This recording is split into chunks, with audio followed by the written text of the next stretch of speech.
Assalamualaikum warahmatullahi wabarakatuh. Halo guys, kembali lagi bersama saya Bobby Herian.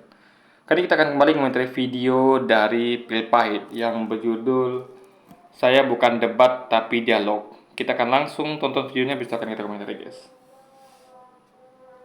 Kita akan menanggapi pernyataan Bangke. Tepuk tangan buat Ustaz K. Seperti yang teman-teman ketahui, sebelumnya Bangke menantang debat para pendeta, akademisi, romo, dan pastor. Mendengar itu, saya teringat pernyataan Bangke pada beberapa tahun yang lalu yang mengatakan bahwa dia tidak ingin debat, karena debat itu tidak berguna. Singkatnya seperti berikut.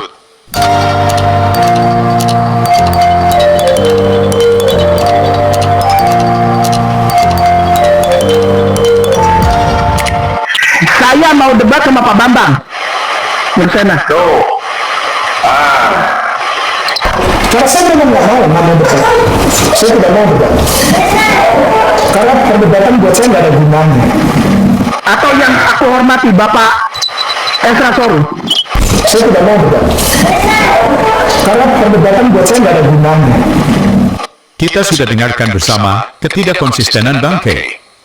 Seperti Begini, saya mau terangkan dulu begini ya. Masalahnya bukan pada ketidakkonsistenan. Ingat ya, ada hal-hal yang memang diperlukan ketidakkonsistenan, dan memang ada hal-hal yang memang harus konsisten ya. Misalnya ada sesuatu yang berubah. Nah, ketika sesuatu berubah, ya kita nggak bisa konsisten. Contoh misalnya gini, saya dari dulu misalnya saya konsisten nabung ya, nabung saya konsisten ya. Tiap ada gaji saya sisihkan kira-kira ya 300.000 untuk saya tabungan beli saham gitu kan. Nah, ketika saya masih kerja, nah ketika saya nganggur, saya nggak bisa, saya tentu tidak mungkin jadi orang yang konsisten lagi. Kenapa? Karena saya tidak punya pendapatan. Apa yang mau saya belikan saham, apa yang mau saya tabung gitu. Nah, jadi itu adalah ketidakkonsisten yang memang harus dilakukan ketika situasi berubah. Jadi ingat ya, tidak selamanya inkonsistensi itu adalah buruk, enggak. Atau bahkan begini, dulu misalnya orang itu dalam kondisi suka bermaksiat. Dia dulu misalnya mengatakan bahwa itu tidak apa-apa kita minum minuman keras, nggak apa-apa kita tuh buat dosa. Tiba-tiba dia berubah sekarang, jadi orang yang inkonsisten. Lalu dia berubah menjadi yang orang mengatakan, dia akan mengatakan bahwa itu nggak boleh, itu minuman keras itu nggak boleh, haram. Nah, itulah inkonsistensi yang bagus gitu. Jadi Anda harus belajar di mana menempatkan konsisten dan inkonsistensi ya. Jadi bukan berarti semua inkonsistensi itu buruk, enggak. Ada inkonsistensi yang bagus, yang perubahan dari yang buruk ke lebih baik. Itu adalah inkonsistensi yang bagus. Dan memang ada juga misalnya hal yang berubah. Misalnya contoh, dulu kita para pejuang ini berjuang memerdekakan negara ini dengan pakai bambu runcing misalnya, karena tidak punya senjata. Nah, lalu sekarang kita sudah merdeka, kita punya kemampuan untuk membuat senjata atau membeli senjata. Nah, kita sekarang nggak mungkin pakai bambu runcing lagi. Artinya kita tidak konsisten. Dulu kok pakai bambu runcing, sekarang kok pakai senjata api, tank segala macam.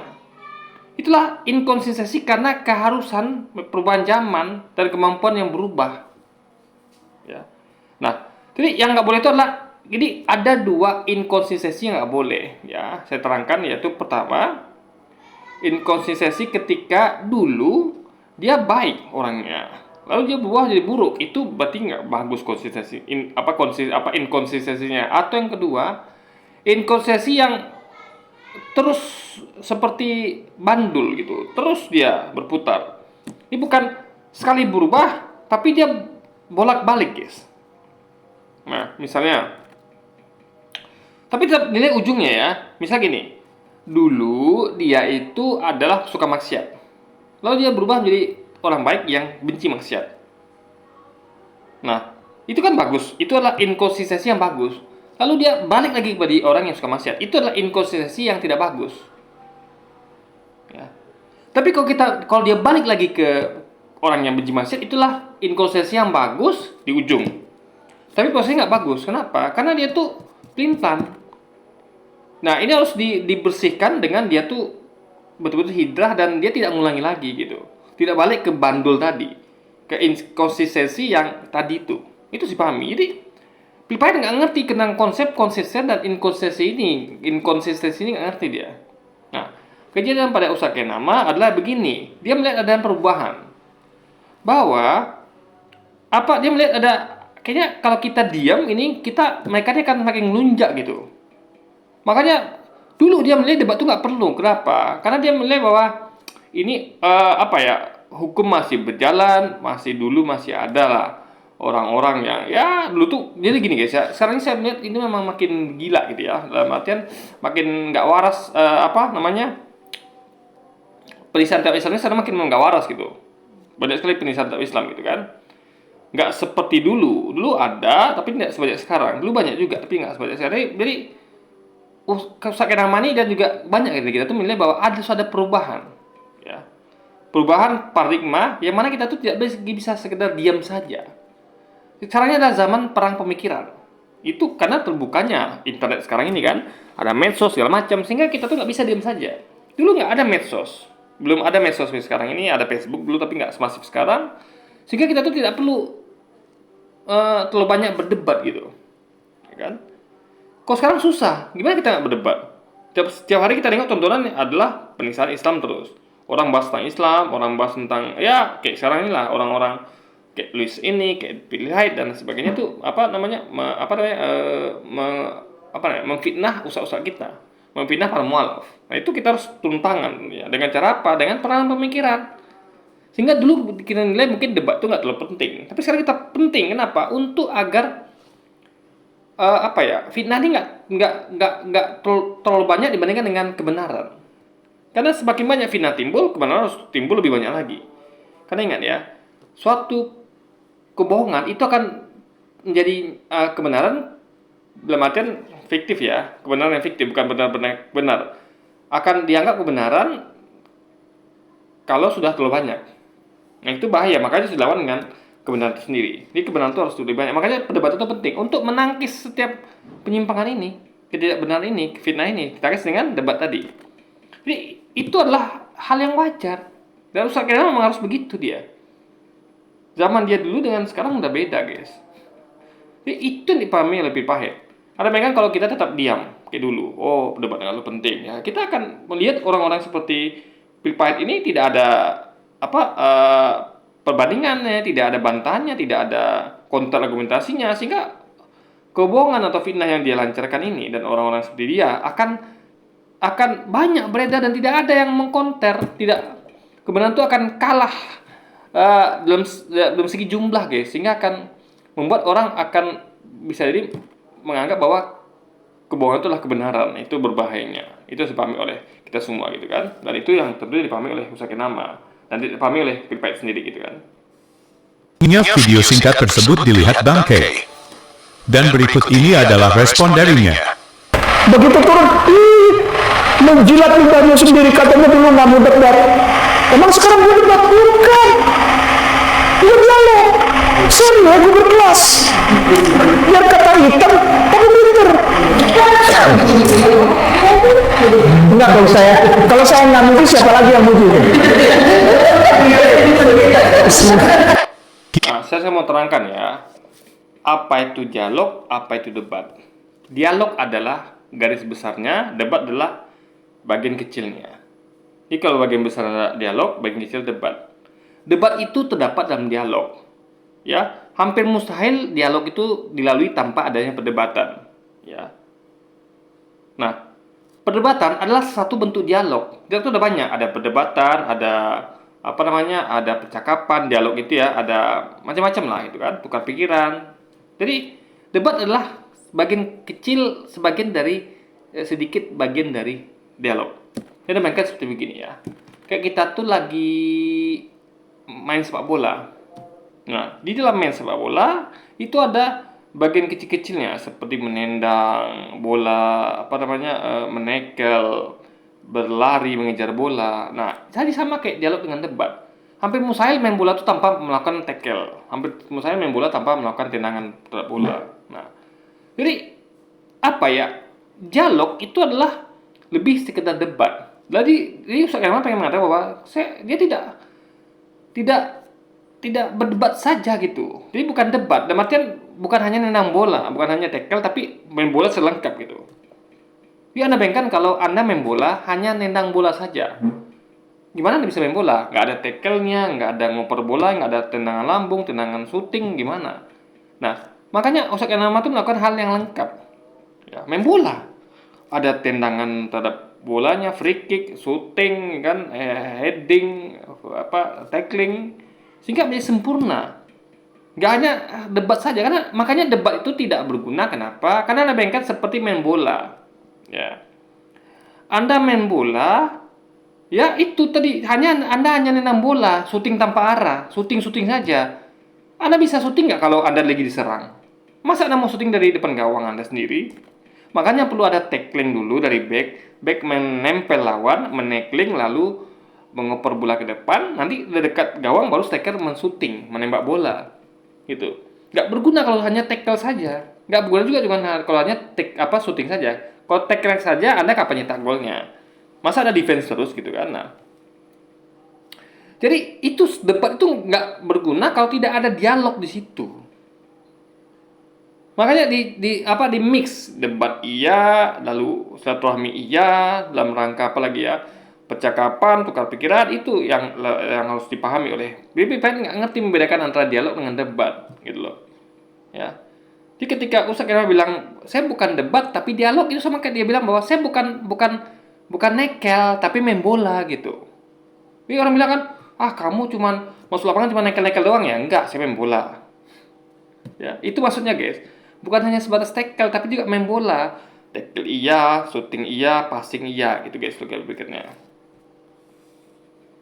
Kita sudah dengarkan bagaimana Bangkai kembali ngeles bahwa dia tidak ingin debat, dia hanya mau dialog.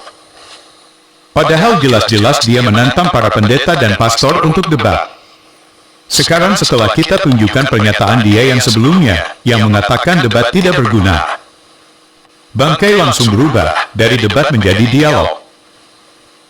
Mendengar ini tentunya semua yang ikut channel saya tidak perlu heran, Bangkai memang licin. Pada sepanjang video yang sama, Bangkai dan Ipung selalu berbicara soal debat bukan dialog. Ya, dia nggak ngerti artinya. Ya, Anda bayangkan ya. Orang mau main bola, Anda bilang bahwa ayo kita main tekel-tekelan. Loh, saya maunya main bola. Makanya orang katakan bahwa tekel itu nggak penting. Ya, orang mau main bola, Anda tekel aja gimana mau nyetak gol. Harus lengkap dong, ada tackle-nya, ada passing, ada shooting-nya, gitu. Nah, nggak cukup hanya debat saja, kan debat aja nggak berguna, tackle saja nggak berguna, guys. Jadi itu tidak dipahami Pilpres ini gitu kan, logikanya. Seperti berikut. Ustaz, debatnya kenapa 1 lawan 1? Nggak mau 3 lawan 3, 2 lawan 2. Supaya nyata, otak saya pinter. Oh, sombong namanya. Oh, bukan sombong. Sodako.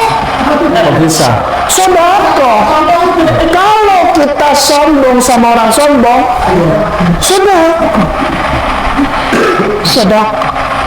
Maksudnya begini, jika Pak Pendeta misalnya ya ditemani 4-5 orang, 10, 20, ya silakan saja. Kan nggak jadi masalah kan? Barusan kita dengar pertanyaan Ipung Atria pada Bangkai, kenapa debatnya 1 lawan 1? Bangkai dengan sombongnya katakan, supaya orang tahu kalau otaknya pintar. Lalu Ipung Yahud, itu sombong namanya, dan disambar sama Bangkai, itu bukan sombong, itu namanya sodako.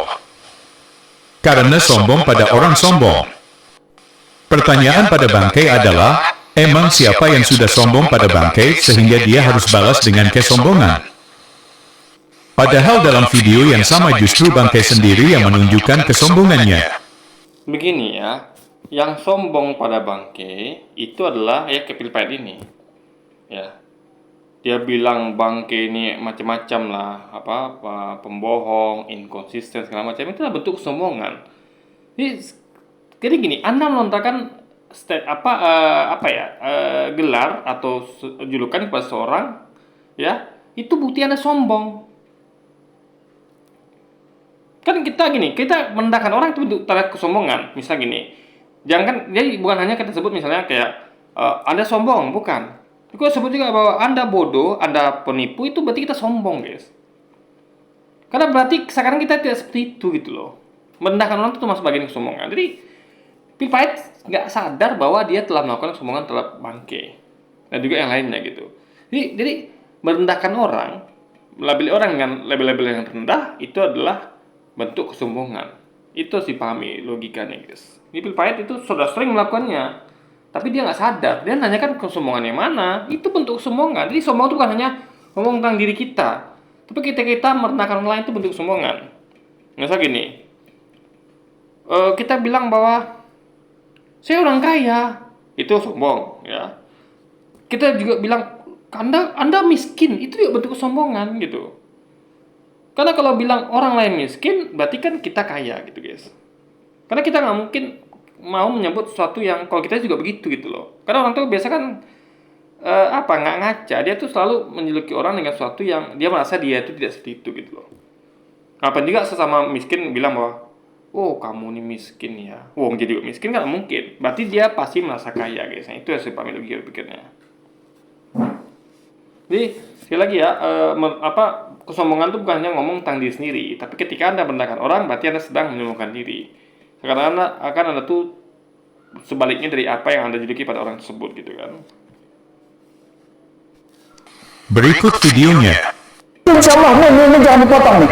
Kepada pendetaku yang aku hormati Bapak Esra Solo, saya minta ketemu Bapak itu bukan untuk menangkal, untuk lihat siapa yang menguasai debat apa kagak, enggak ada hubungannya. Ngapain gue juga beda Islam, Pak Pendeta, gue udah gak ada untungnya, debat itu gak ada. Gue udah Islam, keuntungan sejati itu ketika aku mengucapkan asyhadu alla ilaha illallah wa asyhadu anna Muhammad Rasulullah. Itu keuntunganku. Aku tidak mencari popularitas. Aku hanya ingin mengajak orang-orang Kristen itu menempatkan kata debat antar agama, debat pada tempat yang proporsional. Karena kalian nggak tahu, kamu bodoh tapi belajar pintar. Ini orang hitam yang pintar ajarin kamu nanti insya Allah. Ya minta maaf, jangan marah. Kita sudah dengarkan bersama bagaimana Bangkai mengatakan bahwa orang Kristen itu bodoh. Dan dia katakan akan mengajari orang Kristen termasuk pendeta Ezra saat debat nanti. Dari pernyataan ini justru Bangkai yang menunjukkan sifat sombong. Karena begini ya, ini terjadi ketika siapa memulai. Ingat ya, awalnya kan Kenama itu sedang menyampaikan tentang kajian perbandingan agama. Dia menceritakan pengalamannya ketika dia tuh pindah dari agama sebelumnya ke agama Islam. Lalu itu banyak dikomentari oleh orang-orang ini. Nah, dengan merendahkan Kenama tentunya. Nah, jadi yang sombong tentulah mereka. So kalau mereka tuh slow down, misal Kenama sedang menceritakan pengalamannya, sudah itu kan itu adalah biarkan Kenama begitu karena itulah pengalaman dia. Dia sedang sharing pengalaman. Kenapa Anda tuh merendahkan dia? Boleh Anda komentari, tapi jangan merendahkan dia. Cukup kayak saya nih. Saya memang saya merendahkan, tapi itu saya tidak masuk begitu ya. Tapi Anda lihat fokus saya, fokusnya penting. Fokus saya adalah pada argumentasinya, ya. Saya jarang sekali mengatakan orang itu misalnya pembohong segala macam itu jarang sekali, hampir nggak pernah. Ada, tapi itu kalau hanya sekalian itu tidak sama masuk seperti itu. Karena fokus saya adalah argumentasi. Nah, ini kalau Anda memang mengkritik Ustaz Kenama atau lainnya, ya silakan kritik argumentasinya. Jangan sebut dia tuh misalnya bodoh atau penipu segala macam, sehingga Anda duluan yang memulai. Karena tidak mungkin Kenama itu melakukan seperti itu kalau tidak dimulai oleh Anda duluan, ya. Anda bayangkan ya, namanya ada misalnya kita sebut istilah kayak Anjing Gonggong. Nah, tentu kalau kita lihat kenapa Anjing Gonggong, tentu ada sesuatu yang terjadi sebelumnya. Nah, gak mungkin Kenama serta-merta begitu kalau tidak ada yang memulai. Nah, mungkin dia bisa beralasan begini, oh, kenapa kita menyerang Ustaz Kenama secara pribadi? Karena dia menyerang agama kita. Loh, Anda menganggap Kenama menyerang agama Anda kontra argumentasinya gitu. Bukan pribadinya Anda serang. Tapi ketika Anda menganggap misalnya Kenama menyerang agama Anda, padahal dia hanya sedang menyampaikan pengalamannya atau pengetahuannya atau keyakinannya, Anda harusnya equal dong. Kenapa Anda itu tidak fokus argumentasinya, Anda bantah tentang yang Anda anggap menyerang agama Anda, tapi Anda malah membahas atau menyerendahkan sosok dirinya. Itu masalahnya, sehingga dia akan bereaksi. Itu wajar. Ini siapa yang mulai sekarang gitu loh, ya kan? Nah, itu sih paham logika pikirnya, guys. Nah, sementara ketika Ustaz Kenama atau kita misalnya kita bahas tentang kekristenan, itu adalah bagian dari iman kita sebagai seorang muslim. Kenapa? Karena iman kita sebagai seorang muslim itu adalah percaya bahwa kita tuh bukan hanya beriman kepada Nabi Muhammad, tapi juga kepada nabi-nabi yang diutus sebelum Nabi Muhammad, seperti Nabi Isa atau Yesus, Musa, Daud, Ibrahim dan sebagainya. Juga kita percaya bahwa kitab-kitab yang diturunkan sebelum Quran, yaitu Taurat, Zabur, Injil. Kita percaya semuanya, dan kita juga percaya bahwa kitab-kitab itu dan ajaran nabi-nabi itu sudah diselewengkan oleh tangan manusia. Itu adalah, jadi kita bahas tentang kekristenan, berarti kita sedang membahas iman kita juga gitu loh. Itu yang tidak dipahami oleh mereka ini. Tapi ketika mereka bahas tentang Islam, itu tidak ada relevansinya. Kenapa? Karena mereka tidak percaya kepada Nabi Muhammad. Mereka tidak percaya kepada Quran. Kita percaya kepada Injil, Taurat, Zabur, ya, dan percaya bahwa itu diselewengkan oleh manusia. Kita juga percaya pada Yesus, tapi Yesus yang kita percaya sebagai Nabi itu difitnah oleh manusia lainnya sebagai Tuhan. Nah, itu dipahami logika kita. Jadi membahas kekristenan adalah masuk dalam bagian iman seorang Muslim. Tapi sebaliknya, ketika mereka bahas tentang Islam, itu tidak masuk bagian dari keimanan mereka. Karena mereka tidak percaya. Kita percaya, mereka tidak percaya, guys. Itu sebabnya logika pikirnya. Karena menganggap orang lain tidak tahu apa-apa. Oke teman-teman, demikian tanggapan kita terhadap pernyataan Bangkai dan Ipung Atria. Terima kasih untuk dukungannya. Tuhan Yesus memberkati. Yang sering bilang nggak tahu apa-apa kan mereka sendiri. Ya, orang-orang ini. Orang yang tahu sedikit, yang menurut saya tahu banyak gitu kan. Begitu tahu banyak, anggaplah kalau kita pakai standar mereka tuh harusnya mereka jujur akui harus tahu sedikit. Minimal gini lah. Misal mereka mengatakan orang-orang ini nggak tahu apa-apa tentang Kristen, itu mustahil. Orang aja yang tahu, minimal tahu bahwa Kristen itu menuhankan Yesus, itu sudah tahu tentang Kristen walaupun sedikit, ya. Atau mereka mengatakan kita tahu bahwa orang Kristen itu ibadah di gereja, itu tahu tentang Kristen walaupun sedikit. Misalnya cuma itu aja. Nah, tapi mereka katakan bahwa itu tidak tahu sama sekali, tidak tahu apa-apa. Jadi mereka nih yang sering melakukan itu, guys, bukan kita, gitu kan. Nah, tapi tunggu, ini videonya udah selesai belum, guys? Kok kayaknya cuman 4 menit 51 ya. Bentar nih, kayaknya ini biasa nih pengulangan oleh PewDiePie nih. Kontennya nggak selesai nih, guys. Nggak jelas juga nih kan. Coba kita lihat apa yang si konten berikutnya.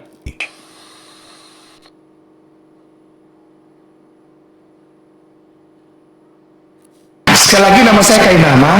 Ini adalah pengulang nggak penting ya. Ini ulang-ulang terus dia kayak susah gitu kan. Saya nggak tahu kenapa dia lakukan ini. Apa dia kehabisan argumentasi itu gimana ya kan? Video aslinya hanya setengah video konten fullnya, setengah lagi diisi oleh pengulang-ulangan yang udah kita tonton di video sebelumnya. Itu nggak guna, guys, ya. Jadi Anda tuh isi kepala Anda ada apa tidak gitu? Saya tanya gitu kan. Lihat video saya, full saya komentari tanpa ada pengulangan seperti ini gitu loh. Nah, ngapain ada putar video kayak gini ulang-ulang kayak rusak, guys? Apa gunanya gitu kan? Kita pun malas nonton, kita udah tahu polanya, maka kita skip aja, guys.